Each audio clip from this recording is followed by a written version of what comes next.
नमस्कार साथियों, स्वागत है आपका रेशनल वर्ल्ड में। और जैसा कि मैंने बताया था कि आज का सेशन बहुत ही महत्वपूर्ण है, क्योंकि आज हम चर्चा करने वाले हैं कि जो तरह तरह की पुस्तकें हमें थोप दी गई है हमारे ऊपर, जिसमें से गीता भी एक है, तो इनका उद्देश्य क्या है। आमतौर पर किसी भी समाज में, किसी भी जगह पे, किसी भी देश में अगर आप पे कोई किताब थोपी जाती है बिना आपसे पूछे, बिना आपकी सहमति लिए हुए, तो फिर यह जानना जरूरी होता है कि उसका उद्देश्य क्या है। जैसे संविधान हमको दिया गया तो उसमें जगह जगह पे सर्वे हुआ, सभी लोगों ने जाना समझा किसकी क्या भलाई है, उसमें किसकी पूर्ति हो रही है, किसकी पूर्ति नहीं हो रही है, किसके भविष्य के लिए है, ये सारी चीजें का उसमें ध्यान रखा गया। तो क्या गीता जब हमें थोपी गई तो क्या इसमें भी हमें इस बात का ध्यान रखा गया या उसका मोटिव कुछ अलग था। तो इन्हीं सभी विषयों पर आज हम पूरे डिटेल में बात करने वाले हैं। और हमारे साथ हैं स्वामी सत्यानंद जी महाराज, और वो इस पर विस्तृत प्रवचन करेंगे। तो मैं स्वागत करता हूं सत्यानंद जी महाराज का। वो इस विषय पर प्रकाश डालें कि गीता का मूलभूत उद्देश्य क्या था, क्यों हम पर वो थोपा गया, और उसको लिखने वालों का उद्देश्य क्या था। जी जी, बहुत बहुत साधुवाद, धन्यवाद साइंस जर्नी का। और जो लोग सुन रहे हैं उन सभी का बहुत बहुत साधुवाद। देखिए, गीता को जब हम प्रथम अध्याय से लेके 18वें अध्याय तक पढ़ते हैं तो प्रथम अध्याय में अर्जुन वर्ण संकरता की बात को उठाता है। और गीता को लिखने का जो मूल उद्देश्य था वो वर्ण व्यवस्था की पुनर्स्थापना, और उस पुनर्स्थापना के लिए भगवान कृष्ण और अर्जुन को माध्यम बनाया गया। हम देखते हैं कि अर्जुन स्वयं वर्ण संकर, उसका परिवार वर्ण संकर, भगवान कृष्ण ने कई अंतरजाति विवाह किए और उनके बेटों ने भी अंतरजाति, यानी कृष्ण भगवान उस जमाने में अंतरजातीय रोटी बेटी व्यवहार के समर्थक थे। लेकिन उधर अर्जुन का परिवार जो वो भी अंतरजातीय रोटी बेटी व्यवहार का समर्थक था। लेकिन हम देखते हैं गीता अंतरजातीय रोटी बेटी व्यवहार का विरोध करती है और वो वर्ण संकरता का विरोध करती है। संकरता दो प्रकार की होती है। संकरता का मतलब होता है दो विभिन्न जातियों, वर्गों, संप्रदायों के लड़के लड़कियों की शादी होना, या दो व्यक्ति जो विभिन्न व्यवसाय करते हैं वो अपने व्यवसाय को चेंज कर ले या मिक्स कर ले। इस मिक्सचर को हमारे यहाँ संकरता कहा जाती है। मान लो जैसे एक नाई है या कुमार है या धोबी है, दर्जी है, तेली है, तंबोली है, या नाई है या कुमार है। ये जातियों का नाम मैं इसलिए लेता हूं कि ये जातियां नहीं, ये व्यवसाय है। पहले आप समझ लीजिए, कुमार कोई जाति नहीं होती, नाई कोई जाति नहीं होती, तेली कोई जाति नहीं होती। तेल करने वाला व्यवसाय करने वाला। चमार कोई जाति नहीं होती। हम किसी जात पात को नहीं मानते, लेकिन ये व्यवसाय है। मान लो जैसे नाई का बच्चा है, अगर वो मास्टर बन जाता है या वो डॉक्टर बन जाता है, इंजीनियर बन जाता है, वकील, मजिस्ट्रेट, प्रोफेसर बन जाता है, तो ये हमारे यहाँ पे वर्ण संकरता कहलाएगी, क्योंकि ये इन व्यवसायों में ब्राह्मण समाज का व्यक्ति ही पहले कर सकता था या उसको एक अधिकार था। मान लो एक कुमार का बच्चा, नाई का बच्चा, तेली का बच्चा, तबोली का बच्चा, या गुजर, सोदिया, डोंगी, यादव का बच्चा बहुत बड़ा ज्ञानी हो गया, विद्वान हो गया, वो प्रवचन करने लग गया, तो ये वर्ण संकरता है। प्रवचन का अधिकार, विद्वान बनने का अधिकार केवल ब्राह्मण को है। दूसरी जाति का आदमी अगर वो विद्वान बनेगा तो फिर वर्ण संकरता होगी और समाज में अव्यवस्था फैलेगी। ऐसा ब्राह्मणवादी हमारे धर्म दर्शन का मान्यता है। और इस मान्यता की वजह से हमारे देश को बड़ा नुकसान हुआ। एक ही जाति में विद्वान होते रहे, एक ही जाति में सैनिक होते रहे, एक ही जाति के लोग व्यवसाय करते रहे, और विभिन्न जातियों के लोग अपने अपने व्यवसाय को करते रहे। उनकी मान्यता यह रही कि कौ डप होए हमें कहानी। कोई भी राजा बने, देश में मुसलमान आए, ईसाई आए, अंग्रेज आए, शक आए, हूण आए, यवन आए, नाई को क्या फर्क पड़ना है, धोबी को क्या फर्क पड़ना है, तेली को क्या फर्क पड़ना है, चमार को क्या फर्क पड़ना है, मेहतर को क्या फर्क पड़ना है। यानी जो भी जातियां रही, जो अपने अपने व्यवसाय करती रही, उनमें ना तो कोई कंपटीशन की भावना रही, ना उनमें आगे बढ़ने की कोई भावना रही, ना विश्व यात्रा की भावना रही, ना उन्हें धर्म दर्शन को समझने की कोई भावना रही, क्योंकि उनको पढ़ाई से दूर रखा गया, लड़ाई से दूर रखा गया, व्यापार से दूर रखा गया। तो ये वर्ण व्यवस्था की वजह से हमारे देश का, हमारे समाज का बड़ा नुकसान हुआ। अब हमारे आर्य समाजी भाई, मैं भी कट्टर आर्य समाजी रहा हूं, तो मैं सोचता था कि भाई वर्ण व्यवस्था जन्म से नहीं कर्म से मानो। तो सज्जनों, ना तो वर्ण व्यवस्था को जन्म से मानना ठीक है, ना कर्म से मानना ठीक है।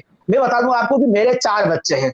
अगर वो 4 प्रकार के व्यवसाय करते, मान लो मेरा एक बच्चा है वो प्रोफेसर बन गया, एक बच्चा मेरा सेना में चला गया, एक बच्चा मेरा व्यापार करने लग गया, और एक मेरा बच्चा मान लो किसान है, तो क्या हम प्रोफेसर को पंडित कहेंगे या ब्राह्मण कहेंगे, सैनिक को क्षत्रिय कहेंगे, या उसको वैश्य कहेंगे जो व्यापारी है, या जो मजदूर है या किसान है या पशुपालक है उसको क्या हम शूद्र कहेंगे, या वो छोटा मोटा व्यवसाय करता तो उसको शूद्र कहेंगे। एक बाप की 4 संतान 4 प्रकार के व्यवसाय करने से उनके ना 4 बाप होते, ना 4 वंश होते, ना ही उनके 4 खानदान होते हैं।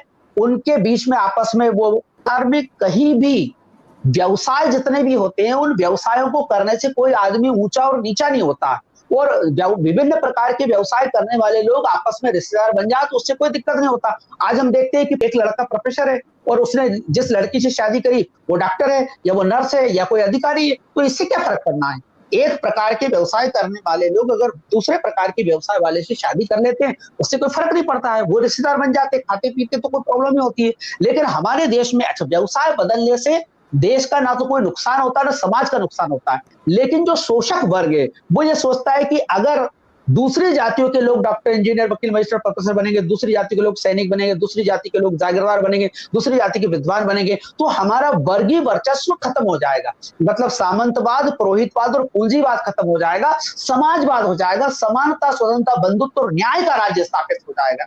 तो वो शोषक लोग कहते हैं कि ये भारतीय संस्कृति के विरोध में है, क्योंकि भारतीय संस्कृति तो वर्ण की और जाति की बात करती है। वास्तव में भारतीय संस्कृति ये नहीं कहती है, ये जो पाखंडी लोग हैं वो कहते हैं कि भारतीय संस्कृति है ये वर्ण व्यवस्था। अरे भारत की संस्कृति तो बुद्ध की है, जैन की है, और ये जो हमारे सिख धर्म की है, या हमारे जो मूल निवासी संत हुए हैं उन संतों ने समानता, स्वतंत्रता, बंधुत्व और न्याय की बात की।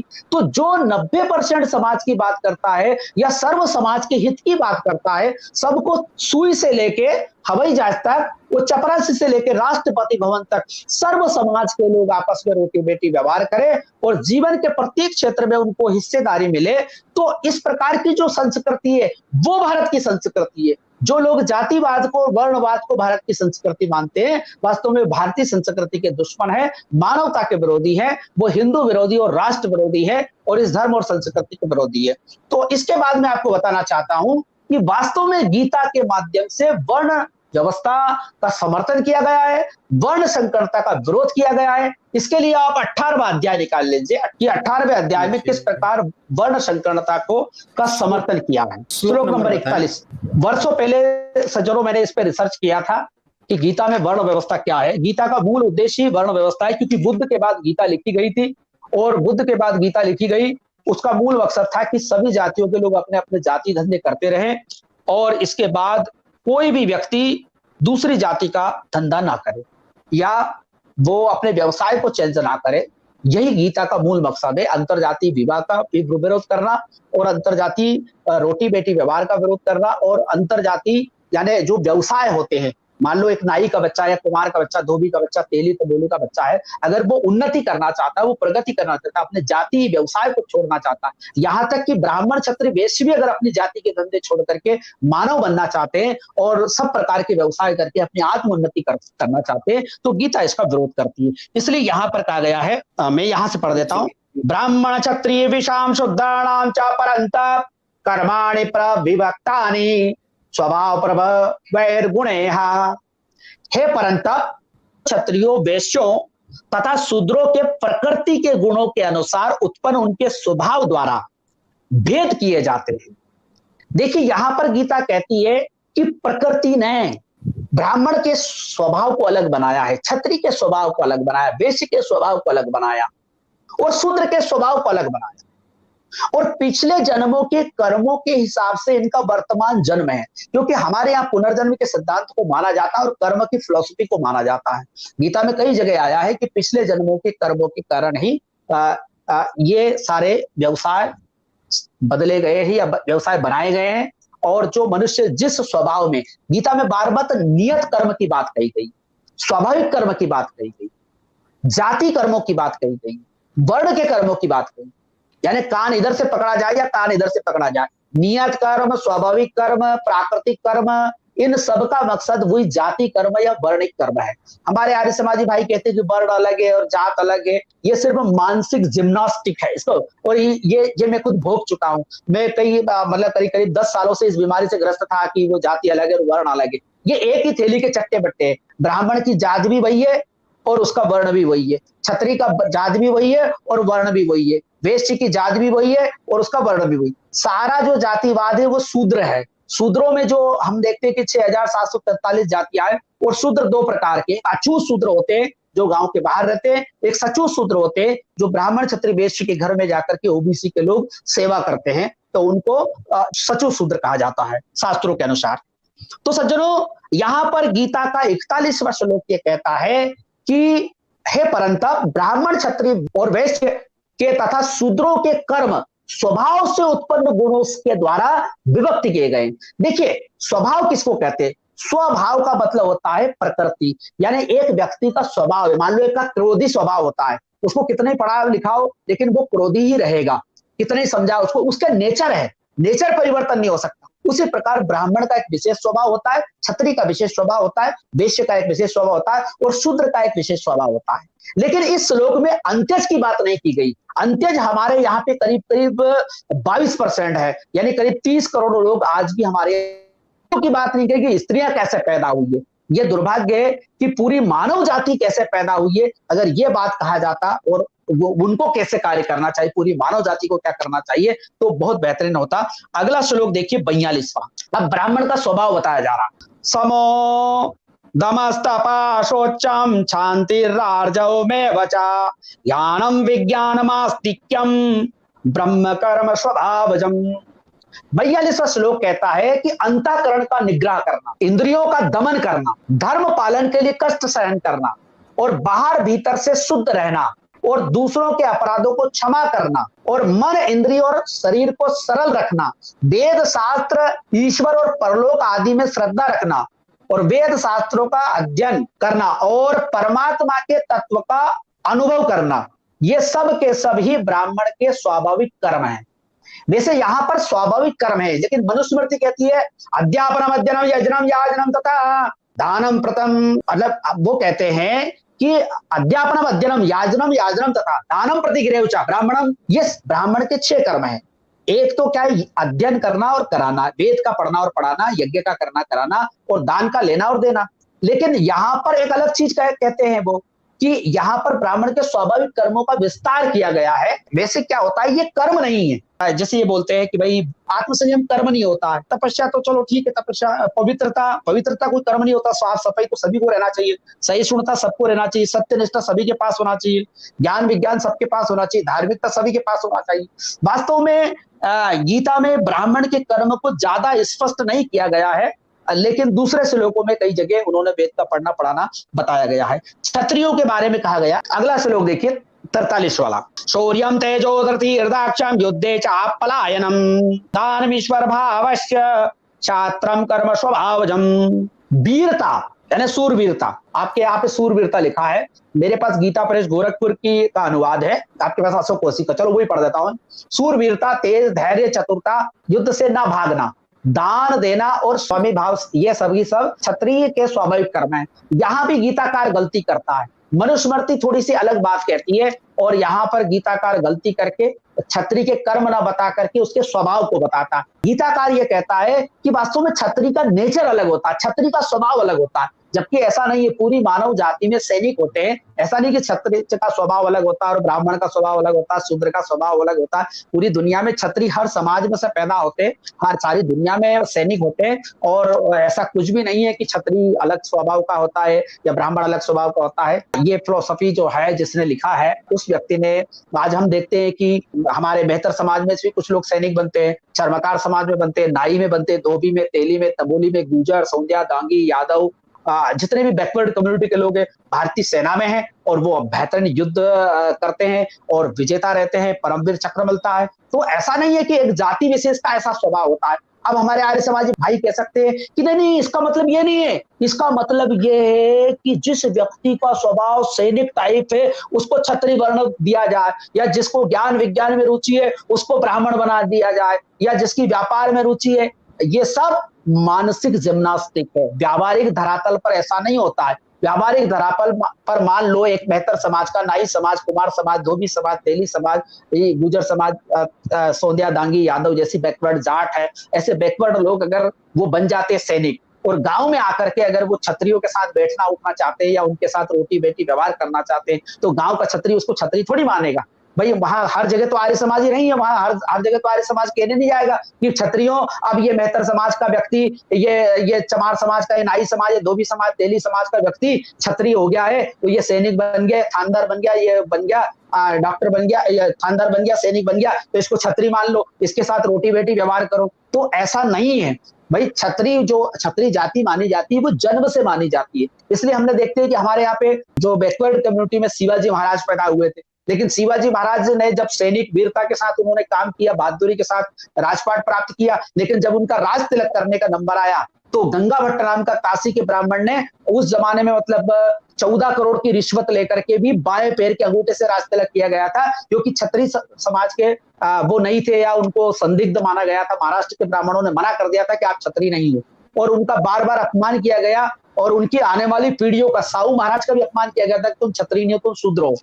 तो हमारे यहाँ पे जन्म से ही जाति मानी जाती है। कुछ अपवाद हो सकते हैं शास्त्रों में, कई ऋषि हुए जो बैकवर्ड कम्युनिटी में पैदा होकर के ऋषि बने, लेकिन उनको ऋषि बनने या धर्मगुरु बनने में बहुत पसीना आया। समाज ने, ब्राह्मण समाज ने या क्षत्रिय समाज ने बहुत मुश्किल से उनको मान्यता दी। हम देखते हैं कि आज भी डॉक्टर अंबेडकर की जयंती कोई उच्च वर्ग का व्यक्ति नहीं मनाता है। महात्मा फूले की जयंती या पेरियार रामास्वामी नायकर की जयंती या संतराम बीए की जयंती, कि संत कबीर और रविदास की जयंती उच्च वर्ग के लोग नहीं मनाते। भाई बड़े बड़े संत हुए, ज्ञानी हुए, तो इनकी जयंती आर्य समाज के लोग मना करके देखते हैं कि डॉक्टर अंबेडकर बहुत बड़े ज्ञानी हुए, तो हम डॉक्टर अंबेडकर का सम्मान करते हैं या महात्मा फूले का सम्मान करते हैं। ऐसा संभव नहीं है।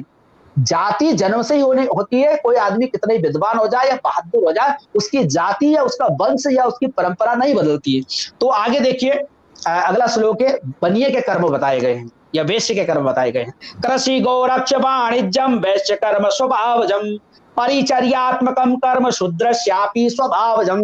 अब 44वां श्लोक जो आता है, खेती करना, गोपालन करना और क्रय विक्रय रूप सत्य व्यवहार, ये वैश्य के स्वाभाविक कर्म है। अब आप देखिए यहां पर ये कहा गया है कि वैश्य का स्वाभाविक कर्म क्या है? कृषि करना, गो पालन करना और क्रय विक्रय करना। लेकिन हम देखते हैं कि सदियों से हमारे देश में जो बनिया समाज का व्यक्ति था, वो बनिया समाज का जो व्यक्ति था, उसने कभी खेती नहीं की, ना उसने गो पालन की। हमारे यहाँ पे बनिया समाज या वैश्य समाज का व्यक्ति है, वो व्यक्ति हमेशा व्यापार करता रहा। हमारे यहाँ पे जो खेती रही, जागीरदार लोगों के पास रही, और वहां शूद्र जाति के, ओबीसी के लोग हमेशा काम करते रहे। उनको खेती बाड़ी को आज भी ओबीसी के लोग करते हैं, और उसमें मजदूर के रूप में काम करने वाले एससी एसटी के लोग रहे हैं। अच्छा, इसमें एक ही श्लोक में बनिए के लिए अलग से स्पेशल श्लोक लगाने की जरूरत नहीं है। बनिए को और शूद्र को उन्होंने 2 लाइन में निपटा दिया कि भाई तुम्हारा ज्यादा कोई स्पेशल तुम्हें भाव देने की जरूरत नहीं है। परिचर्यात्मक कर्म शूद्रस्यापि स्वभावजम। शूद्र का स्वाभाविक कर्म है कि उसको परिचर्या करना है, यानी ब्राह्मण क्षत्रिय वैश्य की गुलामी करना है या उनकी सेवा करना है। आप सेवा कैसे करते हैं? भाई नाई है तो उनके बाल बना देगा, धोबी उनके कपड़े धो लेगा, सुतार उनकी जमीन होगी तो औजार उसके लिए चाहिए, सुतार लोहार वो औजार बना देगा, कुम्हार मटका बना के दे देगा, तेली तेल निकाल के दे देगा, कलाल दारू निकाल के दे देगा, क्योंकि दारू की भी आवश्यकता पड़ती है बड़े लोगों को, वो दे देगा। और महिलाओं की आवश्यकता पड़ेगी तो उसके लिए गणिका वृत्ति की कुछ जातियां बना दी गई। इस प्रकार जितने भी काम है उतनी जातियां शूद्रों की बनाई गई। केवल ब्राह्मण क्षत्रिय वैश्य ये 3 जातियां ही सुप्रीम रही, बाकी सभी जातियां अलग अलग जातियों के काम करते रहे, और इनको इससे राजनीति से, धर्म से, शिक्षा से, सबसे वंचित कर दिया गया। इससे क्या हुआ? पूरे समाज का निशस्त्रीकरण हो गया, यानी पूरा हिंदू समाज का 90% 95%। मान लो देश पे हमला होता तो ब्राह्मण सोचता है कि मुझे लड़ने से क्या मतलब है, लड़ने का काम तो ठाकुर का, क्षत्रिय का है, मैं क्यों लड़ूं। बनिया सोचता है कि भाई मुझे क्या मतलब है, ये क्षत्रिय लड़ेगा। तो शूद्र सोचता है कि साहब मैं तो लड़ ही नहीं सकता, मेरे बाप दादा तो कभी लड़े नहीं, मैं तो भटे टमाटर उगाता हूँ, खेती करता हूँ। तो इससे पूरे हिंदू समाज का, राष्ट्र का निशस्त्रीकरण हो गया। यानी विदेशी आदमी आकर के अगर आप पे हथियार ना रखने का प्रतिबंध लगाए तो वो बात समझ में आती है, लेकिन वर्ण व्यवस्था के माध्यम से हिंदू समाज के 95% लोगों का निशस्त्रीकरण कर दिया गया, यानी उनको काहिल और जाहिल बना दिया गया। उनको शिक्षा पर प्रतिबंध लगा दिया गया कि एक ही जाति का आदमी विद्वान होगा और दूसरी जाति के लोग, केवल ब्राह्मण क्षत्रिय या वैश्य जाति के लोग ही पढ़ सकते। अच्छा, क्षत्रिय पढ़ा नहीं सकता, वैश्य पढ़ा नहीं सकता, पढ़ाने का काम केवल ब्राह्मण का रहेगा। तो इस तरीके से क्षत्रिय को और वैश्य को भी पढ़ने से कहीं ना कहीं रोका गया, और बाकी शूद्र समाज को, सुनार से लेकर चमार तक, कायस्थ से लेकर कहार तक, को किसी ना किसी प्रकार से इन चीजों से रोका गया। इसके अपवाद भी इतिहास में मिलते हैं, पर अधिकांशता जो हमारा मूल भारतीय संस्कृति है वो ये कहती है। तो इन 4 श्लोकों से पता चलता है कि गीता में कृष्ण भगवान के माध्यम से जातिवाद की वकालत की गई है, वर्ण व्यवस्था की वकालत की गई है। लेकिन हम देखते हैं वो आगे ये कहते हैं कि वास्तव में अगर कोई व्यक्ति अपने कर्म बदलना चाहता है तो क्या उसे कर्म बदलना चाहिए, नहीं बदलना चाहिए? तो कर्म ना बदलने के लिए गीता के इसी अध्याय के 47वां श्लोक निकाल लीजिए। अब बहुत सारे लोग कहते हैं, हमारे आर्य समाजी भाई कहते हैं कि प्राचीन काल में कर्म बदलने की व्यवस्था थी और बहुत सारे ऋषि हुए और बहुत सारे बहादुर लोग इतिहास में हुए हैं, मैं भी जानता हूं, मैंने भी पढ़ा शास्त्र। तो ये सारे कुछ अपवाद है। देखिए हर समाज में कुछ ना कुछ अपवाद होते हैं, लेकिन अपवाद कभी भी नियम नहीं होता है। जैसे अभी शंकराचार्य जी से पूछा गया कि शंभुक ऋषि की हत्या करना क्या जायज था? भगवान रामचंद्र जी के द्वारा वाल्मीकि रामायण में उत्तरकांड में आया है। तो शंकराचार्य जी ने कहा, जो हमारे हिंदू धर्म के, हमारे सनातन धर्म के सबसे बड़े गुरु माने जाते हैं, उन्होंने कहा कि चूंकि आप यूट्यूब पे वीडियो पढ़ा है स्वामी जी का, हमारे परम पूज्य शंकराचार्य जी ने उसका स्पष्टीकरण किया है।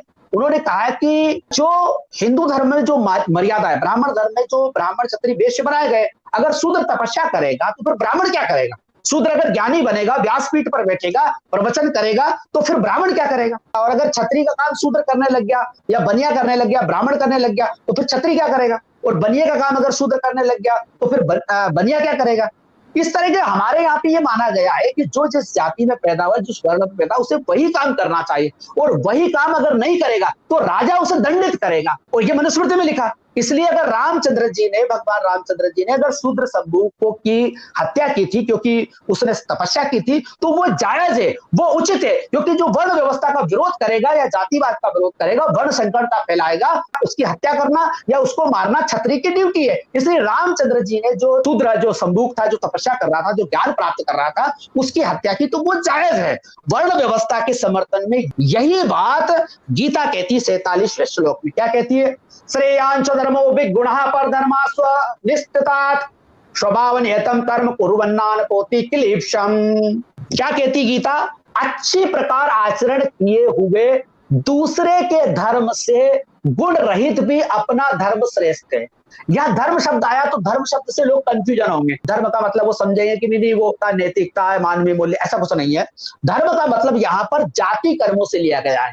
हमारे यहाँ पे जो भी धर्म बात होती है तो धर्म के 2 मतलब होते हैं, एक तो नैतिक मूल्य होता है, मानवीय मूल्य होता है, और दूसरा होता है जाति कर्म। जैसे आज भी ब्राह्मण अगर किसी के हाथ का खाना खाना चाहता है तो वो पूछता है सबसे पहले, भाई आपकी जात क्या है?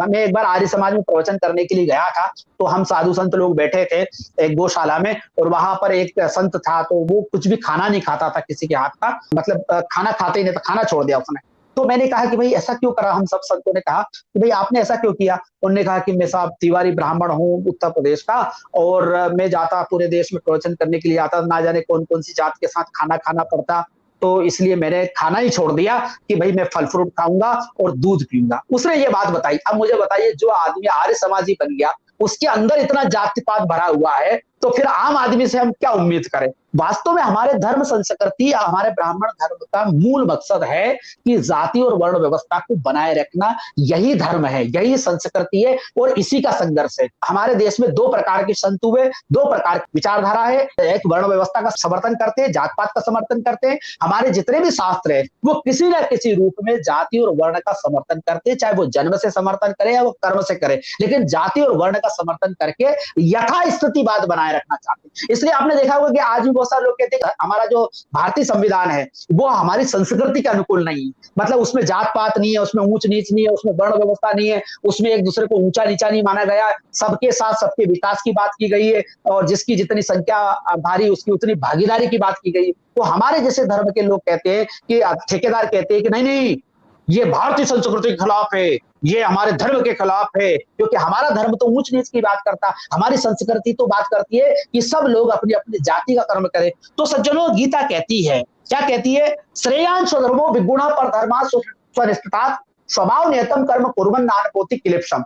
यानी अच्छी प्रकार आचरण किए हुए दूसरे के जाति कर्मों से, यहाँ पे धर्म का मतलब है जाति कर्मों से, गुण रहित भी अपना जाति कर्म श्रेष्ठ है, जाति धर्म श्रेष्ठ है, क्योंकि स्वभाव से नियत किए हुए स्वधर्म रूप कर्म को करता हुआ मनुष्य पाप को प्राप्त नहीं होता। अब यहाँ पे स्वभाव से नियत कर्म बता दिए, ब्राह्मण के कौन से, क्षत्रिय कौन से, वैश्य के कौन, और स्वधर्म की बात की। स्वधर्म मतलब ब्राह्मण का धर्म अलग है, क्षत्रिय का धर्म अलग है, वैश्य का धर्म अलग है, शूद्र का धर्म अलग है। आपने देखा होगा कि आज भी गांव के क्षेत्र में, जब ग्रामीण क्षेत्रों में कोई आदमी दूसरी जाति के आदमी से पानी पी लेता, खाना खा लेता है, तो खाना खाने से पहले वो जाति पूछता है, या व्यवहार करने से पहले जाति पूछता है। उसको लगता है कि अगर मैं इसके साथ खाना खा लूंगा तो मेरा धर्म नष्ट हो जाएगा। आज भी कहते हैं कि साहब वो तो, जैसे कोई नीची जाति का आदमी के साथ कोई खाना खा लेता है तो गांव में बोलते हैं कि वो तो बटल गया, सबके साथ उठता बैठता, भ्रष्ट हो गया, वो भ्रष्ट हो गया। आज भी कोई साधु संत भी गांव में जाकर के अगर निम्न जातियों के साथ खाना खा लेता है तो अरे वो तो संत भ्रष्ट हो गया। तो ये बातें हैं।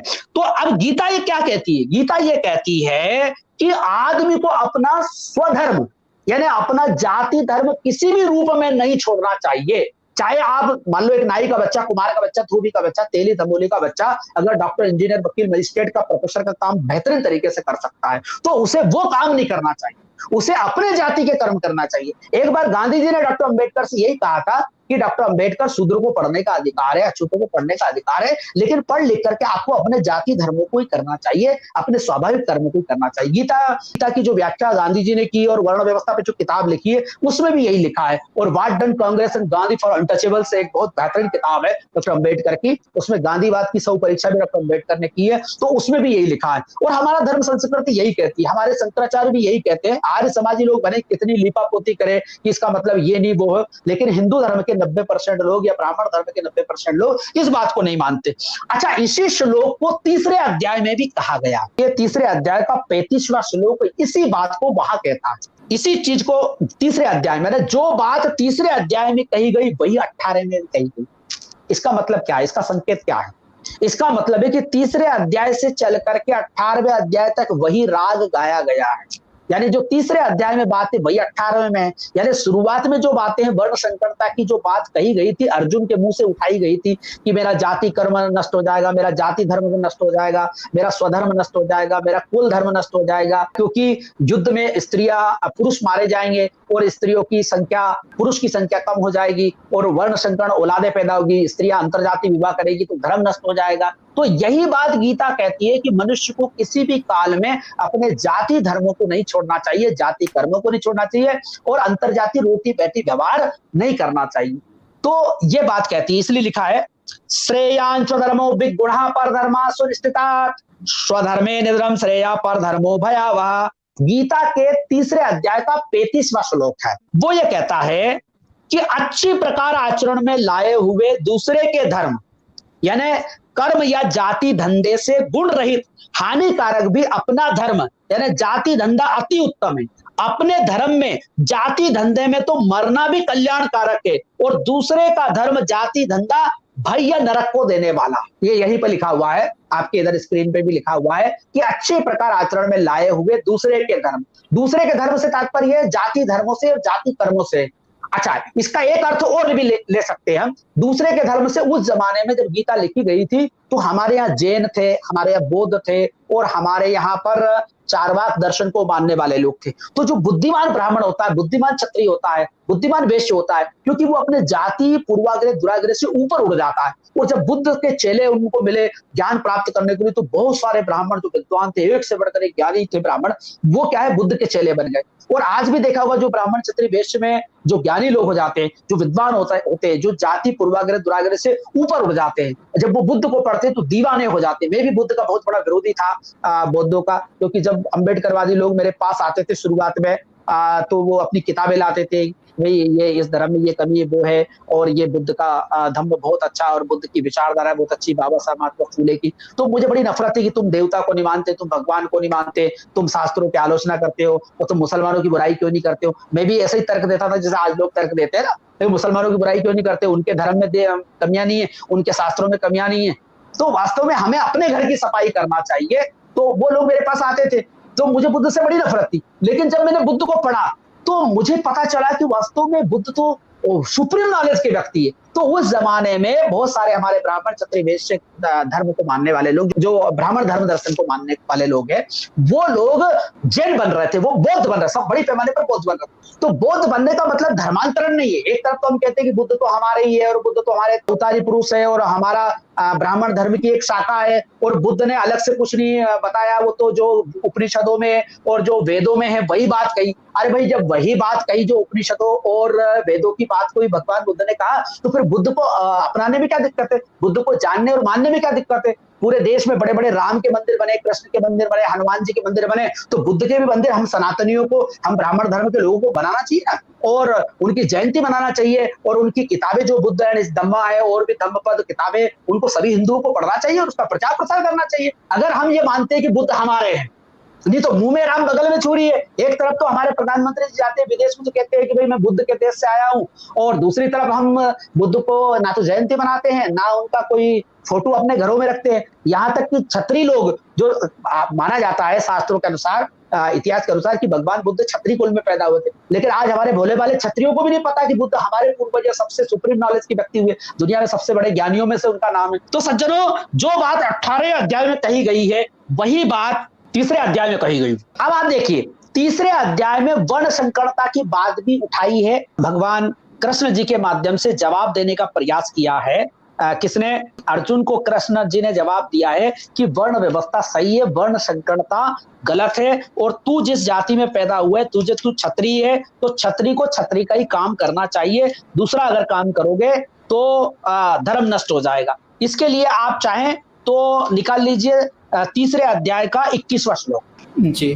तो यहाँ पर यह बताया गया है कि देखिए, अगर हम ब्राह्मण क्षत्रिय वैश्य अगर धर्म शास्त्रों की बात नहीं मानेंगे और अगर हम लोग वर्ण संकरता का प्रचार प्रसार करेंगे, हम लोग कहेंगे कि अंतरजातीय रोटी बेटी व्यवहार कर लो, हम कहेंगे कि भाई कोई व्यक्ति किसी भी जाति धर्म संप्रदाय का काम कर सकता है, उससे कोई फर्क नहीं पड़ता है, तो ये जो नीची जातियों के लोग हैं, ये लोग भी अपने जाति व्यवसाय को तोड़ देंगे, और जाति व्यवसाय को तोड़ देंगे तो हमारा वर्गीय वर्चस्व खत्म हो जाएगा। इसलिए बड़े लोगों को कभी भी, चाहे वो दिल से मान ले कि ये सिस्टम गलत है, वर्ण व्यवस्था गलत है और अंतरजातीय रोटी बेटी व्यवहार करना चाहिए, वो सब लोगों को जो भी व्यवसाय करें। आज हम देखते हैं ब्राह्मण समाज के लड़के हम भी सभी प्रकार के व्यवसाय कर रहे हैं, क्षत्रिय भी सभी प्रकार के व्यवसाय कर रहे हैं, बनिए प्रोफेसर बन रहा है, सेना में भी जा रहे हैं, थानेदार बन रहे हैं।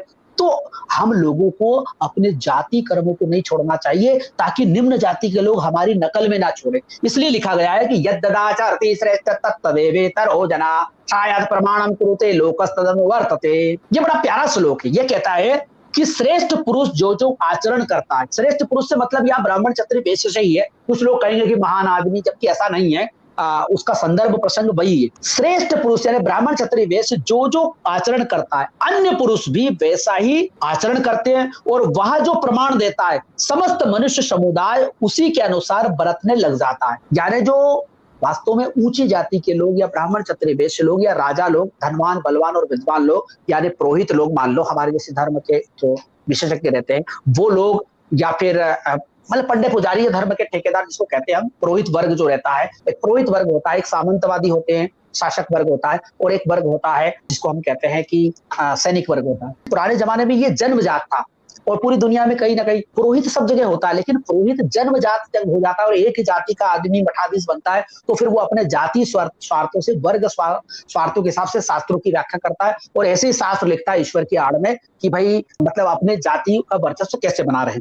तो देखिए, ये श्लोक इस बात को बताता है, अर्जुन को बताता है कि बड़े लोगों की छोटे लोग नकल करते हैं, इसलिए तुझे अपने जाति धर्मों को, तुझे स्वाभाविक कर्मों को, तुझे स्वधर्म को नहीं छोड़ना चाहिए। अगला श्लोक निकालिए। वो कहता है, मैं श्लोक पढ़ूंगा तो ज्यादा टाइम हो जाएगा, इसलिए 23वां श्लोक निकाल लीजिए। आखिरी में सज्जनों मैं आपके सभी प्रश्नों का और शंकाओं का जवाब दूंगा, इसलिए आप धैर्य बनाए रखें और पूरी गीता को हम समझने का प्रयास करते हैं। देखिए 23वां श्लोक कहता है, क्योंकि हे पार्थ, यदि कदाचित मैं सावधान होकर कर्मों को न बरतूं तो बड़ी हानि हो जाए, क्योंकि मनुष्य सब प्रकार से मेरे ही मार्ग का अनुकरण करते। कृष्ण ये कहते हैं कि भाई मैं क्षत्रिय कुल में पैदा हुआ, या मैं राजा के घर पैदा हुआ और मैं क्षत्रिय कुल में पैदा हुआ, अगर मैं कर्म नहीं करूंगा, मैं तो भगवान हूं, वैसे मुझे कोई कर्म करने की जरूरत नहीं, लेकिन मैं भी लोगों को दिखाने के लिए काम करता हूं कि भाई ये भगवान होकर भी अपने जाति धर्म को नहीं छोड़ रहा है, तो आम आदमी को तो जाति धर्म छोड़ना ही नहीं चाहिए। 23वां श्लोक क्या कहता है? 24वां श्लोक निकाल लीजिए। 24वां श्लोक ये कहता है, इसलिए यदि मैं कर्म ना करूं तो ये सब लोग, सब मनुष्य नष्ट भ्रष्ट हो जाए और मैं संकरता का करने वाला हूं तथा समस्त प्रजा को नष्ट करने वाला बनूं। यहां संकरता शब्द को विशेष आप सभी लोग देखिए, वास्तव में गीता का मूल मकसद यही है। गीता के प्रथम अध्याय में जो अर्जुन ने प्रश्न उठाए वर्ण संकरता को लेकर के, उसका जवाब यह तीसरे अध्याय में दिया जा रहा है और यह कहा जा रहा है, इसलिए यदि मैं कर्म ना करूं, यानी मैं क्षत्रिय के कुल में पैदा हुआ, मैं भगवान हूं, मैं अवतारी पुरुष हूं, लेकिन मुझे भी कर्म करना पड़ता है, तो तू किस खेत की मूली है और ये सारी दुनिया के लोग किस खेत की मूली है। अर्थात जो जिस जाति में पैदा हुआ है उसको वही कर्म करना चाहिए। अगर उस व्यक्ति ने अपने जाति कर्मों को तोड़ा तो समाज में वर्ण संकरता फैलेगी और वर्ण संकरता से सारा समाज नष्ट भ्रष्ट हो जाएगा। अरे इंग्लैंड अमेरिका में कोई ब्राह्मण क्षत्रिय वेश्य नहीं है, दुनिया में कहीं भी ब्राह्मण क्षत्रिय वेश्य नहीं है। सब लोग अपनी रुचि के हिसाब से, ट्रेनिंग के हिसाब से बच्चे पढ़ते हैं, ट्रेनिंग लेते हैं, अपने अपने हिसाब से काम करते हैं और दुनिया में कहीं भी कोई समस्या नहीं। हमारे भारत में ही यह समस्या है कि भाई नाई का बेटा नाई रहेगा, 1000 पीढ़ियां तक नाई का बेटा नाई रहा, कुमार का बेटा कुमार रहा, धोबी का बेटा धोबी रहा, तेली का बेटा तेली रहा, सुतार का बेटा सुतार रहा, चमार का बेटा चमार रहा, मेहतर का बेटा मेहतर रहा। आज अगर संविधान की वजह से, लोकतंत्र की वजह से सारे लोग अपने जाति कर्मों को छोड़ करके और बड़े बड़े हर प्रकार के व्यवसाय कर रहे हैं, उद्योगपति, डॉक्टर, इंजीनियर, वकील, मजिस्ट्रेट, प्रोफेसर बन रहा है, राजनेता बन रहा है, तो हम कह रहे हैं कि नहीं, वर्ण व्यवस्था को पुनः लागू करेंगे, पुनः वो सिस्टम लाएंगे हजारों साल पुराना। सज्जनों, गीता के माध्यम से भगवान की आड़ लेकर के, वैसे ये भगवान का कोई नहीं है, ये गीता कृष्ण अर्जुन संवाद के रूप में किसी जातिवादी वर्णवादी व्यक्ति ने लिखी है। मैंने पहले भी बताया, बार बार मैं बता रहा हूं। इसलिए यदि मैं कर्म ना करूं तो ये सब मनुष्य नष्ट भ्रष्ट हो जाए और मैं संकरता को करने वाला हूं। इसका मतलब है कि भगवान वर्ण संकरता के विरोधी है और हमारे यहाँ पे ये माना जाता है कि वर्ण व्यवस्था भगवान ने बनाई है, ईश्वर ने बनाई है। अब हम क्या करें, भगवान ने ऊंच नीच बनाई है। अच्छा, उदाहरण भी लोग देते हैं, जिस प्रकार शरीर में विभिन्न प्रकार के अंग होते हैं, उनके काम अलग अलग होते हैं, उसी प्रकार समाज में विभिन्न प्रकार के व्यवसाय होते हैं और हर जाति का व्यक्ति अगर अलग अलग काम करे तो क्या दिक्कत। तो फिर प्रतिभा कहां से पैदा होगी, फिर कंपटीशन कहां से पैदा होगा समाज में, फिर विश्व यात्रा कौन करेगा, फिर एक ही जाति के लोग राजनेता रहेंगे, एक ही जाति के लोग पंडित पुरोहित रहेंगे और एक ही जाति के लोग धनवान रहेंगे और बाकी जातियां सुनार का बेटा सुनार रहेगा, लुहार का बेटा लुहार रहेगा। तो फिर प्रतिभा कहां से पैदा होगी। मान लो एक सुतार का लड़का, सुनार का लड़का, धोबी का लड़का, गुजर का लड़का मानना चाहता है कि मैं विश्व धर्म दर्शन का अध्ययन करूं, तो फिर उसके लिए क्या अपॉर्चुनिटी, उसके लिए ये अपॉर्चुनिटी कि वो अगले जन्म में ब्राह्मण कुल में पैदा होगा, इसके बाद उसको गीता को, वेद, पुराण, उपनिषद पढ़ेगा, बाइबल पढ़ेगा, कुरान पढ़ेगा, तुलनात्मक अध्ययन करेगा। इस जन्म में तो तुम कुमार के घर, सुतार के घर, लुहार के घर, धोबी घर, दर्जी घर, तेली घर पैदा हो गए, तो तुम्हें यही काम करना है। तुम विद्वान नहीं बन सकते, तुम धनवान नहीं बन सकते, तुम बलवान नहीं बन सकते, तुम विश्व यात्रा नहीं कर सकते। क्या कहना चाहते हो? तो वर्ण संकरता को करने वाला हूं और समस्त प्रजा को नष्ट कर दूं। अब इससे प्रजा कैसे नष्ट हो जाएगी? आज बहुत सारे लोग उदाहरण देते हैं, बड़े बड़े विद्वान टीवी पर आकर के, कि देखो वर्ण व्यवस्था से फायदा क्या है। वर्ण व्यवस्था ये फायदा है कि भाई बेरोजगारी खत्म हो जाती, नाई का बच्चा नाई बन जाएगा, कुमार का बच्चा कुमार हो जाएगा, धोबी का बच्चा धोबी हो जाएगा, तेली का बच्चा तेली हो जाएगा, सुतार का बच्चा सुतार हो जाएगा। ना तो पढ़ने लिखने की जरूरत, ना स्कूल खोलने की जरूरत, ना यूनिवर्सिटी खोलने की जरूरत और ना ही आपको बेरोजगारी रोजगार कार्यालय खोलने की जरूरत। तुम्हारा बाप जो करता था वही काम तुम करते रहो, तुम्हें पढ़ने लिखने की क्या जरूरत। ऐसे प्रवचन टीवी पर दिए जाते हैं, ऐसी वर्ण व्यवस्था की वकालत की जाती है, जाति की वकालत की जाती है। अरे इसी से तो पूरे हिंदू समाज का, ब्राह्मण धर्म दर्शन का नाश हुआ है, इस राष्ट्र का नाश। ये 2000 साल से ये देश गुलाम रहा, विदेशी सत्ता भारत में आई, उसके पीछे कारण यही रहा कि हम अपनी अपनी जाति का काम करते रहे। पूरा भारत अनपढ़ों का देश बन गया, गरीबों नंगे भूखों का देश बन गया, गंवारों का देश बन गया। ये पहले हम कहते हैं कि विश्व गुरु था, सोने की चिड़िया था, थोड़ा बहुत रहा भी होगा तो वो बुद्ध के प्रभाव की वजह से था, वो सम्राट अशोक की वजह से था, मौर्य वंश की वजह से था, ना कि हमारे दर्शन की वजह से। जब से हमने जात पात और वर्ण व्यवस्था को अंगीकार किया ईश्वर के नाम पे, तब से पूरा भारत नंगा भूखा लाचार हो गया। और आज भी हम वर्ण व्यवस्था को लागू करना चाहते हैं। तमूली का बच्चा, सुनार का बच्चा क्यों पढ़ेगा? जब ये सब पढ़े लिखे नहीं होंगे तो सारा देश अनपढ़ हो जाएगा। मेरा आपसे आग्रह है कि 25वां श्लोक निकाल लीजिए। 25वां श्लोक क्या कहता है कि इंसान को कर्म तो करना चाहिए। अब क्या कहा गया, देखिए गीता में एक नई फिलॉसफी दी गई है कि आपको अपने जाति कर्म करना है, लेकिन उससे कुछ लाभ हो जाए, उससे कुछ फायदा हो जाए, ये भाव दिल में मत लाओ। आपको मजदूरी टाइम से मिल जाए, आपको अपने व्यवसाय का, अपने पैसे का पैसा मिल जाए, आपको सम्मान मिल जाए, आप अपने पैसे के माध्यम से बेहतरीन कपड़े पहन ले, बंगला बना ले, बेहतरीन हीरो बन के घूमे, ऐसा नहीं करना है। आपको लोकेशना नहीं रखना है। आपको जो ब्राह्मण क्षत्रिय वैश्य जूठन उतरन दे दे, पुराने कपड़े दे दे और जो कुछ भी थोड़ा बहुत दे दे मन मर्जी से उनकी, वो आप लेकर के संतुष्ट रहो, हरि भजन करो, परलोक सुधारो। क्या कहा?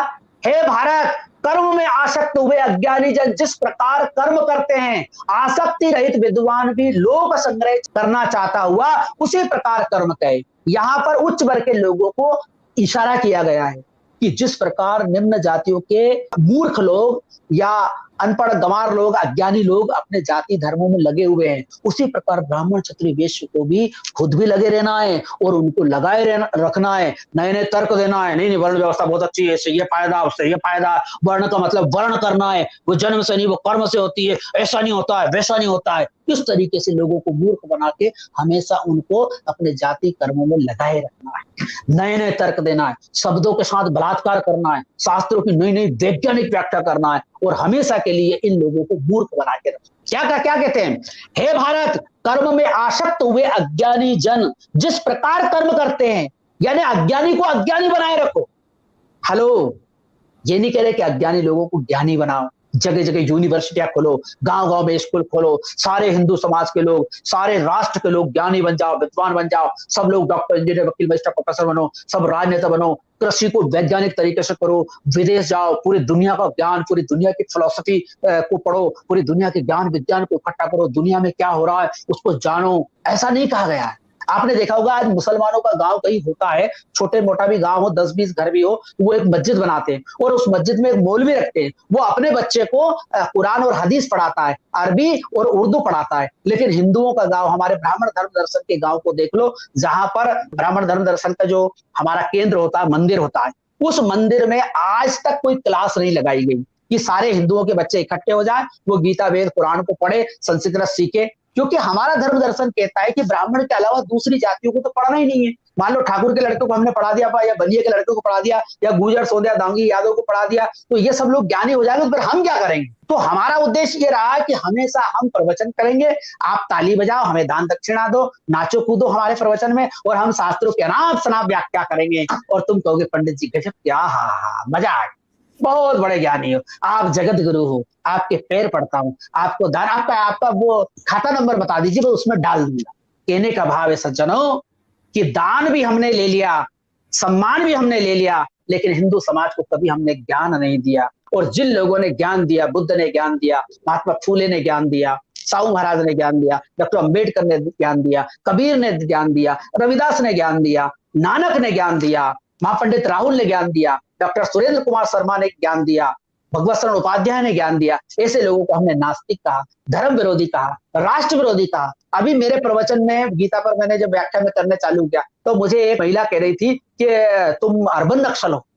एक नया शब्द आया है, यानी जो व्यक्ति वर्ण व्यवस्था का विरोधी है उसको भारत का विरोधी मान लेते हैं, उसको हिंदू का विरोधी मान लेते हैं। अरे भाई, वर्ण व्यवस्था का विरोध करना, जात पात का विरोध करना भारत विरोधी नहीं है। जात पात का विरोध करना, वर्ण संकरता का विरोध करना, उसी से हिंदू समाज बचेगा और उसी से राष्ट्र बचेगा। आज अगर पाकिस्तान बना है, बांग्लादेश बना है, तो वो जात पात की वजह से बना है। अगर हमारा समाज गरीब दलित जातियों को, आदिवासी पिछड़ी जातियों को गले लगाता, तो कोई भी मुसलमान बनने की जरूरत नहीं थी, किसी को ईसाई बनने की जरूरत नहीं थी। हम लोगों ने गले नहीं बनाया, हमने स्कूल नहीं खोले। अरे हमने स्कूल नहीं खोले तो आदिवासियों के लिए ईसाइयों ने स्कूल खोले, और वो ईसाई बनेंगे तो क्या करेंगे? उनको स्कूल दिया, उन्होंने अस्पताल दिया। हमने क्या दिया? हमने तो कहा कि तुम सदियों से नीच ही रहो, हमारे लिए खतरा हो जाएगा, इसलिए हम अब साधु संतों को भेज करके उनका ब्राह्मणीकरण कर रहे हैं। उनको बता रहे हो तुम हिंदू हो, तो राम के जमाने से हिंदू हो। अरे ठीक है भैया, हिंदू है तो कम से कम कपड़ा तो दे उसको, उसकी नौकरी तो मत छीन। हिंदू है ना, हिंदू है तो फिर उसका आरक्षण क्यों खत्म कर रहा है? उसके संविधान अधिकार क्यों खत्म कर रहा है? भाई वो भी हिंदू है, तू भी हिंदू है, तो हिंदू भाई भाई है ना, तो फिर आरक्षण क्यों खत्म कर रहा है? 22% SC ST का आरक्षण है, 52% OBC का होना चाहिए, 27 भी नहीं दे रहे हो आप 14% ही दे रहे हो। और जगह जगह सुप्रीम कोर्ट में याचिका दायर करके कह रहे हो नहीं, इनको नहीं मिलना चाहिए, इनको नहीं मिलना चाहिए। अरे ये OBC के लोग हिंदू नहीं है, SC ST के लोग हिंदू नहीं है, यानी मुंह में राम बगल में चूरी। तो सज्जनों, आगे आप देखिए चौथे अध्याय का 13वां श्लोक, चातुर्वर्ण्यम मया सृष्टम गुणकर्म विपाकशः तस्य कर्तारमपि माम विद्यकर्तारं व्ययम्। अब आप देखिए चौथे अध्याय का 13वां श्लोक क्या कहता है। भगवान कृष्ण के मुंह से कहलवाया जा रहा है चौथे अध्याय में कि ब्राह्मण, क्षत्रिय, वैश्य और शूद्र 4 वर्णों का समूह गुण और कर्मों के विभाग पूर्वक मेरे द्वारा रचा गया, मतलब पिछले जन्मों के गुण कर्मों के आधार पर वर्तमान जन्म मिला है।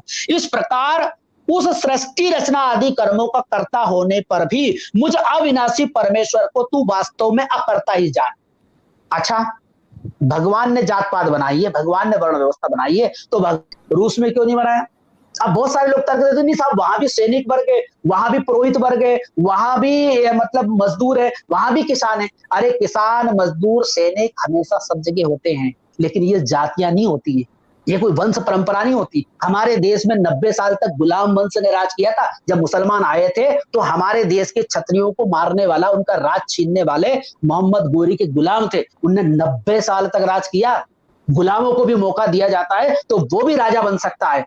प्रतिभा किसी के बाप की बपोती नहीं होती है। तलवार चलाना कोई वंश परंपरा से नहीं होता है। जिसके हाथ में भी तलवार दी जाती है और ट्रेनिंग दी जाती है, वो बेहतरीन वीर बन सकता है। उसमें क्या फर्क पड़ता है? पुरोहित कोई भी बन सकता है। आज मैंने ज्ञान प्राप्त किया, मैंने हजारों किताबें पढ़ी, सारी दुनिया के धर्म दर्शन का अध्ययन किया तुलनात्मक, तो उससे मेरी वंश परंपरा का क्या संबंध है?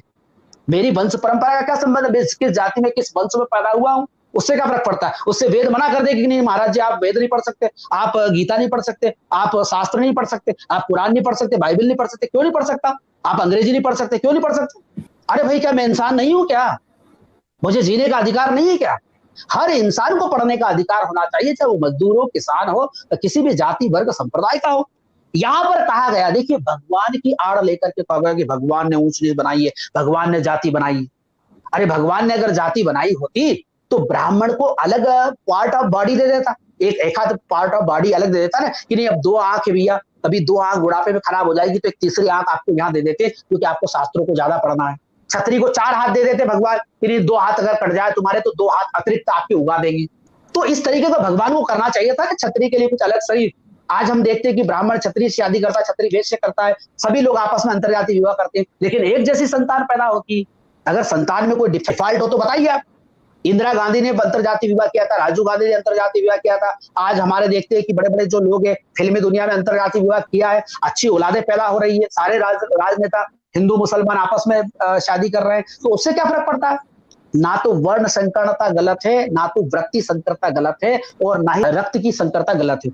आप देखोगे हरियाणा पंजाब में जाओगे तो सारे हिंदू, चाहे वो दलित हो, आदिवासी हो, पिछड़े हो या उच्च वर्ग के हो, वो सभी हट्टे कट्टे मोटे ताजे मिलेंगे, उनकी सबकी नस्ल एक जैसी है। दक्षिण भारत में जाएंगे तो सभी लोग थोड़े कम हाइट के मिलेंगे और ताले मिलेंगे, चाहे ब्राह्मण हो तो वो भी ताला मिलेगा, क्षत्रिय हो तो वो भी ताला मिलेगा, वैश्य हो तो, शूद्र हो तो, अछूत हो तो वो भी ताला मिलेगा। हमारे यहाँ नस्लीय अंतर नहीं है। हमने धर्म की आड़ में अपने राजनीतिक वर्चस्व के लिए, धार्मिक वर्चस्व के लिए और आर्थिक वर्चस्व के लिए ये व्यवस्था बनाई थी। आज इसका कोई मायने नहीं है। आज सभी हिंदुओं के साथ अंतरजातीय रोटी बेटी व्यवहार करना चाहिए और सभी को आपस में अंतरजातीय रोटी बेटी व्यवहार करके राष्ट्रीय एकता का प्रतीक बनना चाहिए। तो सज्जनों, इसमें यह लिखा हुआ है। इसके बाद मैं आपको यह बताना चाहता था कि ब्राह्मण की स्पेशल उत्पत्ति हुई है। भगवान ने ब्राह्मण को स्पेशल बनाया है। मैंने अभी इस प्रवचन के लिए करीब 10 साल पहले जो मेरा रिसर्च किया था, अब डबल मैंने गीता को विशेष और भी अनुसंधान के तरीके से पढ़ा, रिसर्च के तरीके से पढ़ा। मेरी आंखों के सामने एक श्लोक आया, वो कहता है कि ब्राह्मण की उत्पत्ति स्पेशल हुई। 17वें अध्याय का 23वां श्लोक, भगवान ने ब्राह्मण को स्पेशल बनाया है। अब आप देखिए, ऐसे यह 3 प्रकार का सच्चिदानंद घन ब्रह्म का नाम कहा है। उसी से सृष्टि के आदि में ब्राह्मण और वेद तथा यज्ञ आदि रचे गए हैं। अच्छा, यहाँ पे क्षत्रिय लिखने में दिक्कत थी, वैश्य लिखने में दिक्कत थी, शूद्र लिखने में दिक्कत थी, स्त्री लिखने में दिक्कत थी, अंत्यज लिखने में दिक्कत थी। ये इंसान नहीं है, ब्राह्मण स्पेशल पैदा हुआ है। ब्राह्मण, वेद और यज्ञ आदि भगवान ने स्पेशल रचे। तो 4थे अध्याय में आपने स्पेशल लिख दिया है कि ब्राह्मण, क्षत्रिय, वैश्य, शूद्र को मैंने बनाया है। तो अब स्पेशल ब्राह्मण शब्द को यहाँ यूज करने की क्या जरूरत थी? इसके बाद सज्जनों, हम देखते हैं कि गीता में और भी एक जगह स्पेशल ब्राह्मण की सेवा करने की बात आई है।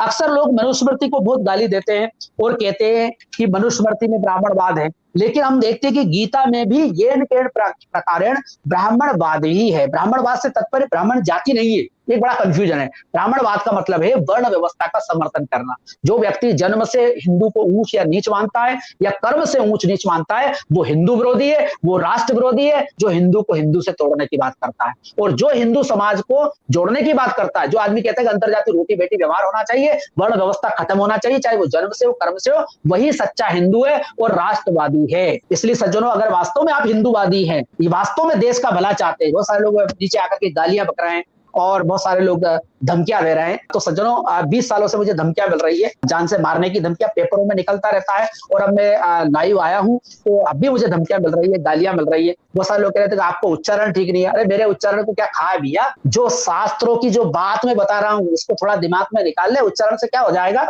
मैंने उच्चारण गलत भी कर लिया तो उससे तेरे बाप का क्या बिगड़ जाएगा, जो मेरा क्या बिगड़ जाएगा?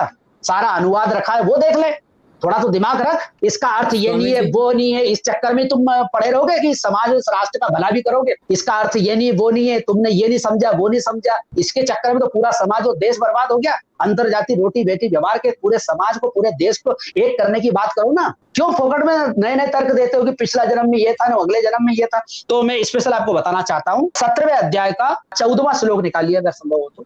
इसमें ब्राह्मण के लिए स्पेशल आरक्षण है। जो बहुत सारे लोग आरक्षण का विरोध करते हैं, बहुत सारे लोग कहते हैं आरक्षण गलत, यही तो आरक्षण है। ब्राह्मण को एक स्पेशल आरक्षण है, क्षत्रिय को एक स्पेशल आरक्षण है, वैश्य को एक स्पेशल आरक्षण है, और शूद्र को गुलामी का आरक्षण है। स्त्रियों का तो कोई नाम ही नहीं लिया जा रहा है। भाई स्त्रियां भी तो इंसान है, उनकी भी उत्पत्ति बता दो ना कि वो कैसे पैदा हुई है, उनकी दिक्कत क्या, उनको बताने में क्या दिक्कत? देखिए क्या लिखा है, देवता ब्राह्मण गुरु और ज्ञानी जनों का पूजन, पवित्रता सरलता ब्रह्मचर्य और अहिंसा या शरीर संबंधी तप तप कहा गया है। सारे हिंदू समाज को कहा गया है कि आपको अगर शारीरिक तप करना है तो ब्राह्मण की स्पेशल सेवा करना है। यहां पर देवता शब्द लिखा है, कोई दिक्कत नहीं, गुरु शब्द लिखा है, कोई दिक्कत नहीं, ज्ञानी जन का पूजन लिखा हुआ है। अरे भाई जो ज्ञानी होता है और गुरुजन होता है वही तो ब्राह्मण होता है। ब्राह्मण का मतलब क्या है? ब्रह्म जायते ब्राह्मणा कहते हैं ना आप, तो ब्राह्मण स्पेशल लिखने की क्या जरूरत है? स्पेशल लिखने की जरूरत है। कहीं धोखे से कहीं क्षत्रिय का बच्चा अगर ब्राह्मण बन गया, ज्ञानी बन गया, या गुरु बन गया, या वैश्य का बच्चा बन गया, उसकी सेवा पूजा नहीं करना। मान लो कोई शूद्र का बच्चा ज्ञानी बन गया, विद्वान बन गया, उसको दान दक्षिणा नहीं देना, उसकी सेवा नहीं करना, उसकी पूजा नहीं करना। इसलिए स्पेशल लिखना पड़ा गीताकार को कि धोखे में मत रहो मेरे हिंदू धर्म के लोगों, ब्राह्मण धर्म के लोगों, भारतीय लोगों, धोखे में मत रहना। अगर कोई व्यक्ति ज्ञानी बन जाए उसका पूजन नहीं करना, उसकी सेवा नहीं करना, सेवा केवल ब्राह्मण की करना। क्या लिखा है? देवता ब्राह्मण गुरु और ज्ञानी जनों का पूजन, पवित्रता सरलता ब्रह्मचर्य और अहिंसा या शरीर संबंधी तप कहा गया है। गीता की आड़ में एक जाति विशेष की पूजन की बात की जा रही है। अब हमारे आर्य समाजी भाई क्यों नहीं, ब्राह्मण का मतलब ज्ञानी होता है, ब्राह्मण का मतलब ब्रह्म जायते ब्राह्मण जन्मना जायते शूद्र संस्कार द्विजोच्यते, जन्म से सभी शूद्र होते हैं, संस्कार से द्विज बनता है। अरे भाई शूद्र को संस्कार करने का अधिकार कहाँ दिया है शास्त्र में? जो शूद्र कुल में पैदा हुए हैं, जो स्त्रियां पैदा हुई है, उनको कोई यज्ञोपवीत करने का अधिकार हो तो बताइए ना। मनुस्मृति में कहीं लिखा है? कहीं लिखा है? गीता में लिखा है कि शूद्र को भी पढ़ने का अधिकार है, शूद्र को भी ज्ञानी बनने का अधिकार है, शूद्र को भी डॉक्टर इंजीनियर वकील मजिस्ट्रेट प्रोफेसर बनने का अधिकार है, शूद्र को भी आगे बढ़ने का, स्त्रियों को भी आगे बढ़ने का अधिकार? कहीं लिखा हो तो बताओ ना। क्या कोई गुरुकुल खोला हो प्राचीन काल में? जहां जहां हम देखते हैं कि जब भी शूद्र ने पढ़ने की कोशिश की, उसका कहीं अंगूठा काटा गया, कहीं उसकी हत्या कर दी गई। उसके लिए कोई स्पेशल रात्रि पाठशाला खोली हो। और आज भी जो शूद्र पढ़े हुए हैं उनको किस प्रकार हम देखते हैं कि इंटरव्यू में जब वो जाते तो साक्षात्कार में कम नंबर दिया जाता है, प्रैक्टिकल में कम नंबर दिया जाता है, उनको शासन प्रशासन से ये प्रकार निकालने का प्लान किया जा रहा है निजीकरण के माध्यम से। एक तरफ तो हम कहते हैं कि साहब शूद्र का मतलब ये नहीं वो होता है। अरे क्या मतलब है भैया, सब भाईचारे से हो, सब इंसान है, किसी को शूद्र कहने की जरूरत नहीं, किसी को ब्राह्मण क्षत्रिय वैश्य कहने की जरूरत नहीं। ये आउट ऑफ डेट सिस्टम हो गया, सब इंसान है। जो ज्ञानी बन जाए उसका सम्मान करना चाहिए, किसी भी कुल का हो, किसी भी परंपरा का हो। तो सज्जनों, इस श्लोक से साबित होता है कि गीताकार के दिमाग में यह था कि ब्राह्मण के लिए कुछ स्पेशल श्लोक जोड़ दिया जाए ताकि हिंदू धर्म भ्रमित ना हो कि ज्ञानियों की पूजा तो करना ही है आपको, गुरुओं की पूजन करना, लेकिन गुरु भी ब्राह्मण होना चाहिए, ज्ञानी भी ब्राह्मण होना चाहिए। तो सज्जनों, ये बात आपको कही गई है। और एक जगह गीता में एक बड़ा प्यारा श्लोक आया है, अगर आप शायद निकाल सके तो 18वां श्लोक है 5वें अध्याय का। विद्या विनय संपन्ने ब्राह्मणे गवि हस्तनी सुनिचे स्वपाक चा पंडिता समदर्शनी। यह समानता की बात की गई है, लेकिन ये केवल बौद्धिक वाचाल है, बौद्धिक जिम्नास्टिक इसको कहते हैं कि साधु संतों को या बुद्धिमान को सबको समान समझना चाहिए सैद्धांतिक रूप से, लेकिन व्यावहारिक रूप से वर्ण व्यवस्था ही मानना चाहिए। इसका उदाहरण देते लोग, जिस प्रकार घर में माँ बहन बेटी होती है वो सब समान है स्त्री होने की वजह से, लेकिन बहन के साथ अलग व्यवहार करते हैं, बेटी के साथ अलग व्यवहार करते हैं और पत्नी के साथ व्यवहार अलग करते हैं। उसी प्रकार ब्राह्मण क्षत्रिय वैश्य मानव होने की वजह से मानव है, लेकिन ब्राह्मण के साथ अलग व्यवहार करना, क्षत्रिय के साथ अलग करना, वैश्य के साथ अलग करना, शूद्र के साथ अलग करना और अंत्यज के साथ अछूतों के साथ अलग व्यवहार करना, ये मूर्खतापूर्ण बात है। बहन बेटी स्त्री होने की वजह से स्त्री है, उनको मानव मानना चाहिए, उनके साथ व्यवहार भी अलग करना चाहिए, लेकिन ब्राह्मण क्षत्रिय वैश्य शूद्र ये कोई जातियां नहीं है, ये कोई वर्ग नहीं है, ये कोई संप्रदाय नहीं है, सब इंसान है। कोई भी व्यक्ति ज्ञानी बन सकता है, कोई भी व्यक्ति सैनिक बन सकता है, कोई भी व्यक्ति व्यापारी बन सकता है, कोई भी व्यक्ति सेवा कर सकता है। इसलिए ब्राह्मण क्षत्रिय वैश्य को स्त्रियों की क्वालिटियों से जोड़ना मूर्खतापूर्ण बात है। बहुत सारे लोग कहते हैं कि साहब जैसे हाथ में 5 उंगली सार की नहीं होती, एक जैसी नहीं होती, उसी प्रकार ब्राह्मण क्षत्रिय वैश्य भी एक नहीं हो सकते। अरे भाई, दुनिया में कहीं भी ब्राह्मण क्षत्रिय वैश्य नहीं है, उन देशों ने कितनी उन्नति की, हमसे तो 1000 गुना वो आगे हैं आज भी। तो सज्जनों, ये श्लोक बड़ा प्यारा है, लेकिन यहाँ पे समदर्शी की बात कही है कि समान देखना है, व्यवहार नहीं करना है। लेकिन इस श्लोक में एक बड़ी बात है, वो है कि कुत्ते और चांडाल को साथ में रखा गया है। हमारे यहाँ चांडाल को सबसे ज्यादा नीच माना जाता है या नीची जाति माना जाती है। चांडाल एक जाति होती है जो बंगाल में, जिसको आजकल नमो शूद्रा कहते हैं, जैसे हमारे यहाँ जो मेहतर समाज होता है उसको चांडाल माना जाता है। और देखिए, चांडाल की उत्पत्ति जो स्मृतियों में शास्त्रों में कहा गया है कि जो ब्राह्मण लड़की है अगर वो शूद्र लड़के से प्रेम करती है, शादी करती है, उससे जो बच्चा पैदा होता है उसे चांडाल कहा गया। लेकिन आज हम देखते हैं कि आज बहुत सारे ब्राह्मण समाज की लड़कियां जिन्होंने ओबीसी के लड़कों से शादी की है, तो उनको कोई चांडाल नहीं कहता। वो जिस जाति के होते, ब्राह्मण क्षत्रिय वैश्य शूद्र आपस में शादियां करते, हिंदू मुसलमान आपस में शादियां करते, वो इंसान की तरह रहते। फिल्मी दुनिया में हीरो है, राजनेता है, कई जो वर्ण संकर्ण है और बड़े बड़े विद्वान है। तो वर्ण संकरता हमारी मानसिक बीमारी है, हमारी जाति वर्गीय सांप्रदायिक बीमारी है, इसको हमें खत्म करना चाहिए। तो सज्जनों, और एक दो बात बता करके बात को खत्म करता हूँ, फिर प्रश्नोत्तर सेशन हम चालू करेंगे। 23वां श्लोक निकाल दीजिए 16वें अध्याय का। या शास्त्र विधि मुतसृज्य वर्तते काम कामकारतः ना सिद्धिं वापनोति ना सुखम ना पराम गतिम। अब गीताकार ये कहता है कि अगर शास्त्र में वर्ण व्यवस्था लिखी है और उस वर्ण व्यवस्था की मर्यादा को, स्वाभाविक कर्मों को, जाति कर्मों को आप तोड़ेंगे, तो और शास्त्रों में लिखी हुई बात को आप नहीं मानेंगे, तो क्या होगा?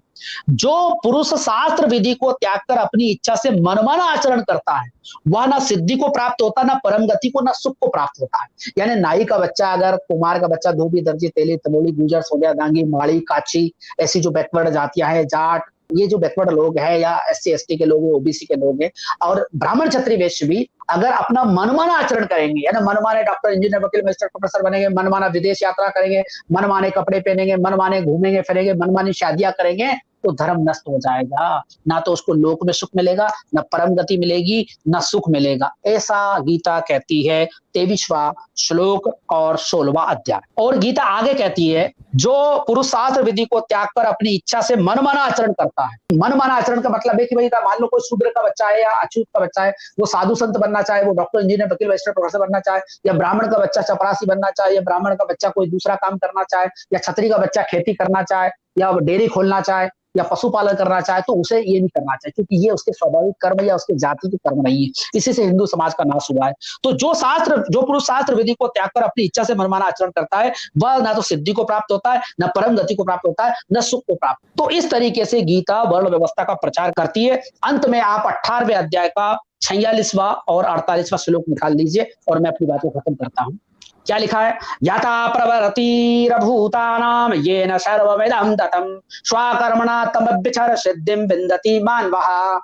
गीता के 46वां श्लोक कहता है 18वें अध्याय का कि जिस परमेश्वर ने संपूर्ण प्राणियों की उत्पत्ति हुई है, जिस परमेश्वर से संपूर्ण प्राणियों की उत्पत्ति हुई है और जिससे यह समस्त जगत व्याप्त है, उस परमेश्वर को अपने स्वाभाविक कर्मों अर्थात जाति धंधों द्वारा पूजा करके मनुष्य परम सिद्धि को प्राप्त होता है। मतलब परमात्मा ने आपको बनाया है, नाई के घर में, धोबी के घर में, तेली के घर में, तंबोली के घर में, गुजर सौंदिया दांगी यादव जाट के घर में पैदा किया है। आप अपने जाति कर्म करके भगवान की सेवा करें, और कुछ नहीं करना। राजनेता नहीं बनना, धनवान नहीं बनना, बलवान नहीं बनना, विद्वान नहीं बनना, सैनिक नहीं बनना, प्रवचन नहीं करना, धर्म नष्ट हो जाएगा। तुम प्रवचन करोगे तो फिर हम क्या करेंगे? तुम प्रवचन करोगे तो फिर हम क्या करेंगे? तुम शास्त्रों की व्याख्या करोगे तो फिर हम क्या करेंगे? तुम सैनिक बनोगे, तुम डॉक्टर, इंजीनियर, वकील बनोगे, तुम विधायक बनोगे, सांसद बनोगे, मुख्यमंत्री बनोगे, प्रधानमंत्री बनोगे, राष्ट्रपति बनोगे, तो फिर हम क्या करेंगे? इसलिए तुम अपने जाति कर्मों को करो, इससे तुम्हें परम गति मिलेगी, तुम्हें मोक्ष मिलेगा, तुम्हें परलोक मिलेगा, तुम्हें भगवान ऐसी लगा देगा, पंखा लगा देगा, अब मजा होगा, स्वर्ग मिलेगा, तुम्हें निजात मिलेगी। ये जो जन्म और 84 लाख योनियों में तुमने जो भोगा है, तुमने जो नाई, कुमार, धोबी, दर्जी, तेली, तंबोली, सुनार, लोहार, कुमार, काची के घर में पैदा होकर के तुम बैकवर्ड के लाए, तुम्हें खाना नहीं मिला, कपड़े नहीं मिले, हजारों साल से तुम्हारे पास अच्छे मकान नहीं, तुम्हें सम्मान नहीं, ये सब दुख, मुसीबत, पीड़ा खत्म हो जाएगी। बस जाति का कर्म करो, तुम्हारा मोक्ष हो जाएगा। यही भगवान की सेवा है। भगवान की सेवा करने के लिए मंदिर जाने की जरूरत नहीं, कहीं जाने की जरूरत नहीं, कोई यज्ञ करने की, कोई पूजा पाठ करने की जरूरत नहीं, बस सिर्फ अपनी जाति के कर्म करो। उससे तुम्हें, वो भी निष्काम भाव से करना, उसमें आपको कोई फल नहीं चाहिए, कोई नौकरी नहीं करना, तुम्हें जो कोई दे दे ब्राह्मण क्षत्रिय वैश्य वो करो, इससे तुम्हारा कल्याण होगा। और अगर नहीं करोगे तो गीता के 48वां श्लोक कहता है, देखिए हर कर्म में कोई ना कोई बुराई है, ब्राह्मण के काम में भी कुछ ना कुछ बुरा है, क्षत्रिय के काम में भी बुरा है, और वैश्य के काम में भी कोई ना कोई कमी है, इसलिए अपना जाति का धर्म मत छोड़ो, अपने जाति का कर्म मत छोड़ो। गीता का 48वां श्लोक कहता है, क्या कहता है? साजम कर्म कौनते सदोषमपि न त्यजेत सर्वारंभा हि दोषेण धूमे ना अग्नि रीवावृता। क्या कहता है? अतएव हे कुंती पुत्र, दोष युक्त होने पर भी, अगर चमार का काम, नाई काम, धोबी काम, तेली काम, तंबुली काम, सुनार का काम, लोहार का काम, दर्जी का काम दोष युक्त हो तो भी उसे नहीं छोड़ना। और ब्राह्मण क्षत्रिय वैश्य तुम्हें भी अपने जाति की कर्म नहीं छोड़ना। सब अपने अपनी जाति में बंधे रहो, जाति के गुलाम रहो, जाति कर्म के गुलाम रहो, इसी से तुम्हारा कल्याण होगा, इसी से देश का कल्याण होगा। ऐसी फिलॉसफी दे करके पूरे हिंदू समाज को तोड़ दिया, पूरे राष्ट्र को तोड़ दिया। और हम पर राष्ट्र विरोधी होने की बात करते, हम पर वामपंथी, हमें नक्सली कहते, जो हिंदू समाज को जोड़ने की बात कर रहे हैं, अंतरजातीय रोटी बेटी व्यवहार की बात कर रहे हैं, उनको कह रहे कि ये राष्ट्र विरोधी है। राष्ट्र विरोधी वो लोग हैं जो हिंदू समाज को हजारों जातियों में बांट करके अंतरजातीय रोटी बेटी व्यवहार का विरोध करते हैं। तो क्या कहती है गीता? गीता कहती है, कुंती पुत्र, दोष युक्त होने पर भी अपने सहज जाति कर्मों को, स्वाभाविक कर्मों को, स्वाभाविक धंधों को नहीं त्यागना चाहिए, क्योंकि धुएं से अग्नि की भांति सभी कर्म किसी न किसी रूप से दोष युक्त होते हैं। सज्जनों, इस प्रवचन का मकसद किसी जाति, धर्म, संप्रदाय का अपमान करना नहीं है, किसी शास्त्र का अपमान करना नहीं है। कृष्ण भगवान की मैं बड़ी इज्जत करता हूँ और कृष्ण भगवान पर मैंने विशेष अध्ययन किया है। पता चला कि वो मूल निवासी है, यही के थे, और उन्होंने इंद्र से बड़ा मुकाबला किया था। वेदों में इंद्र और उनका युद्ध भी हुआ है। और कृष्ण भगवान अंतरजातीय रोटी बेटी व्यवहार के विरोधी थे। कृष्ण भगवान कहीं भी वर्ण संकरता के विरोधी नहीं थे। उन्होंने अपने परिवार की शादी, अर्जुन की शादी और जो भी मिलने वाले लोग थे, उन्होंने स्वयं ने अंतरजातीय विवाह किया। जामवती नाम की आदिवासी लड़की से उन्होंने शादी की थी। उनके बेटों ने अंतरजातीय विवाह किया था। इसलिए मेरा आपसे आग्रह है, कृष्ण भगवान हमारे पूर्वज थे, उनका हमें सम्मान करना चाहिए, लेकिन गीता की आड़ में, कृष्ण जी की आड़ लेकर के वर्ण संकरता का भय बता करके हिंदू समाज को जातिवाद का जो जहर फैलाया गया है, वर्ण व्यवस्था का जहर फैलाया है, उस व्यवहार को, उस जहर को हमें निकालना है। और उसका एक ही उपाय है, हम अंतरजातीय रोटी बेटी व्यवहार करें, सभी हिंदुओं को हम गले लगाएं, और सभी हमारे जैन, बौद्ध लोग हैं, हमारे सिख लोग हैं, वो भी हमारे भाई है। हम सभी को, ब्राह्मण धर्म के लोग हैं, वो भी हमारे भाई है। हम सभी लोगों को अंतरजातीय रोटी बेटी व्यवहार करके और वर्ण संकरता का जो भय है उसे खत्म करना चाहिए। अंतरजातीय विवाह से भी बच्चे अच्छे सुंदर पैदा होते हैं। जो हमने देखा, वर्ण संकट फसलें बेहतरीन होती है। इसलिए मेरा आपसे आग्रह है कि आप सभी लोग अंतरजातीय रोटी बेटी व्यवहार करें, और आज तो सरकार इनाम भी दे रही है, उसका भी फायदा उठाए। मेरा इस प्रवचन के माध्यम से किसी का अपमान करना नहीं है। अभी प्रवचन के माध्यम से सज्जनों, कुछ लोग सहयोग भी करना चाहते हैं कि स्वामी जी आपके रिसर्च पेपर कहाँ मिलेंगे, कैसे मिलेंगे। सज्जनों, आज जितने भी प्रकाशक मैंने बात करी, बहुत सारे लोग पैसा मांगते हैं कि स्वामी जी पैसा दीजिए तब हम आपकी किताब छापेंगे। मैंने 2008 में जीते जी मुक्ति नाम की जगत के कल्याण के लिए उसमें पूरी दुनिया के ज्ञान को मैंने देने का प्रयास किया है कि अगर मैं इस परंपरागत व्यवस्था को नहीं मानता हूँ तो फिर नई व्यवस्था क्या होना चाहिए हिंदू समाज के लिए। तो मैंने इस पर रिसर्च करके पूरी दुनिया के शास्त्रों का, धर्मों का, विज्ञान का, साइंस का, सबका अध्ययन करके, फिलोसफी का अध्ययन करके जीते जी मुक्ति नाम की किताब लिखी है। अगर आप मुझे सहयोग करते हैं तो निश्चित ही वो किताबें प्रकाशित होगी और उससे जगत का कल्याण होगा, आप लोगों को ज्ञान की प्राप्ति होगी। मुझे यहाँ बुला करके साइंस जर्नी ने इतना सम्मान दिया, आप सभी लोगों ने धैर्यपूर्वक सुना, मैं आप सभी को साधुवाद देता हूँ, धन्यवाद देता हूँ। जी, बहुत-बहुत धन्यवाद स्वामी जी आपका, आपने बहुत अच्छा प्रवचन दिया है और ये किताब बुक छपवाना चाहते हैं लेकिन जो पब्लिशर हैं वो आपसे पैसे की डिमांड कर रहे हैं। तो अब जो भी जी, जी। प्रोसेस रहता होगा हो सकता है कि उनका जो मिनिमम चार्ज रहता होगा शायद क्योंकि वो अपने इन्वेस्ट करना चाहते हैं पेपर जी, वगैरह। जी, जी, जी। तो जी। मैं साथियों आप लोगों से अनुरोध करूँगा कि हमें लगता है कि अगर जो हमारे साथी जो काम कर रहे हैं और जैसा कि हम जानते हैं कि संस्कृत पर काम काफ़ी कम हुआ है और इस तरह से हुँ। संस्कृत के श्लोकों को पढ़ना, समझना और उसका फिर उसके जड़ तक पहुँचकर उसको खोदना, ये काफ़ी कम काम हुआ है और इस पर सत्यानंद जी महाराज स्वामी जी काम कर रहे हैं, तो हमें इनका सहयोग करना चाहिए। तो स्वामी जी, आप अगर अपना पेटीएम नंबर या आपका जो गूगल पे या यूपीआई नंबर अगर हो, अगर आप देना चाहें तो मैं इसे अपने डिस्क्रिप्शन में वीडियो के शेयर कर दूँगा और वहाँ से जो भी साथी चाहते हैं सहयोग करना, वो उस पे डायरेक्ट स्वामी जी को सहयोग कर सकते हैं। और मैं बता दूँ कि डिस्क्रिप्शंस में 2 लिंक होती है, एक तो मेरे चैनल का मेंबरशिप लिंक होता है और दूसरा जो लिंक होगा, वो मैं स्वामी जी का दे दूँगा, वहाँ से डायरेक्ट आप स्वामी जी की हेल्प कर सकते हैं। जी, जी, मेरा सिर्फ़ ये कहना है कि अगर हम दूसरों को पैसा दें तो फिर क्या मतलब है, हम खुद ही छपाएँ उनको और उसको ऑनलाइन आजकल तो क्या है अमेज़न का ज़माना है, उनको दे देंगे तो वो पूरी दुनिया में जाएगी, तो जगत का कल्याण होगा। किसी का कोई प्रश्न हो तो आप लोग प्रश्न पूछ सकते हैं। चलिए ब पूछिए, पूछिए कोई प्रश्न हो तो पूछिए। हाँ, गुरुजी आपने जैसे मतलब गीता मतलब भगवत गीता का श्लोक पढ़ के उसका जो निचोड़ था कितना सही है, कितना गलत है। तो गुरुजी कुछ विद्वानों जो का ये भी कहना है कि कुछ गीता में जो श्लोक है वो धम्मपद से लिया गया है। तो इसमें ऐसे कितने श्लोक हैं जो मानव कल्याण के लिए मतलब उचित है और कितने श्लोक हैं जो मतलब एक दूसरे का विरोधाभासी नहीं, करते अब हैं? देखिए क्या तो है कि पूरी गीता में 15-20 श्लोक ऐसे हैं जो हाँ, मतलब हाँ। अच्छे हैं जिनको हम प्रवचन में भी बोल सकते हैं और उसको संदर्भ प्रसंग से अलग हटा के जैसे मैंने ये गेय आशा नित्य सन्यासी सुनाया और वो अभी जो सुनाया हुँ। था मैंने कि चांडाल ब्राह्मण सब एक तो ऐसे 20 एक श्लोक हर शास्त्र में रहते हैं लेकिन गीता का जो हुँ, मूल हुँ। उद्देश्य है वो है वर्ण व्यवस्था की पुनर्स्थापना। दूसरी प्रश्न आपने पूछा कितने श्लोक धम्मपद से बुद्धिज्म से लिए गए हैं तो ये इस पे एक रिसर्च का विषय है और कुछ श्लोक है जो मतलब उसमें कहीं न कहीं बुद्धिज्म की कुछ फिलॉसॉफिकल बातें हैं। उस पे भी फिर अपन बात करेंगे क्योंकि अब वो उसके लिए एक स्पेशल सेशन रखना पड़ेगा क्या-क्या खोजा है। इसमें डॉक्टर अच्छा। सुरेंद्र कुमार शर्मा की अगर वो पढ़ेंगे आप हाँ, हाँ। नहीं, तो नहीं, हाँ, उसमें यही मैं स्पेशल जानना एक चाहता था टॉपिक क्योंकि गुरुजी हाँ, स्पेशल टॉपिक लिया है।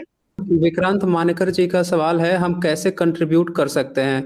तो विक्रांत मानेकर जी मैं लिंक दे दूँगा, अब इसी मेरा वीडियो मैं का डिस्क्रिप्शन होता है, उसी में हाँ, लिंक रहेगा और स्वामी जी से मैं लिंक लेकर यहाँ पे प्रोवाइड करा दूँगा, आप डायरेक्ट इन्हें हेल्प कर सकते हैं। ठीक है, बहुत-बहुत साधुवाद, धन्यवाद। हाँ, मैं ये कहना चाहता हूँ कि इस चैनल को अधिक से अधिक सब्सक्राइब करें और अधिक से अधिक शेयर करें अपने दोस्तों, रिश्तेदारों, मित्रों को क्योंकि जो भी जिज्ञासु धर्म के रूप में मैं धर्म के यथार्थ रूप को बताना चाहूँगा, शास्त्रों के यथार्थ रूप को बताना चाहूँगा। तो इसको आप समझें। बहुत-बहुत साधुवाद, धन्यवाद। आप सभी के कल्याण की कामना करता हूँ। आपके मन में कोई भी शंका हो तो नीचे वीडियो के नीचे आप लिख दीजिए और एक दिन हम करेंगे कि एक प्रश्नोत्तर सेशन करेंगे। जिन-जिन लोगों ने भी प्रश्न किए हैं, उन सभी को एक साथ दे देंगे। बहुत-बहुत साधुवाद। आप सभी के कल्याण की कामना करते हुए अपनी बात को यहीं पर खत्म करता हूँ।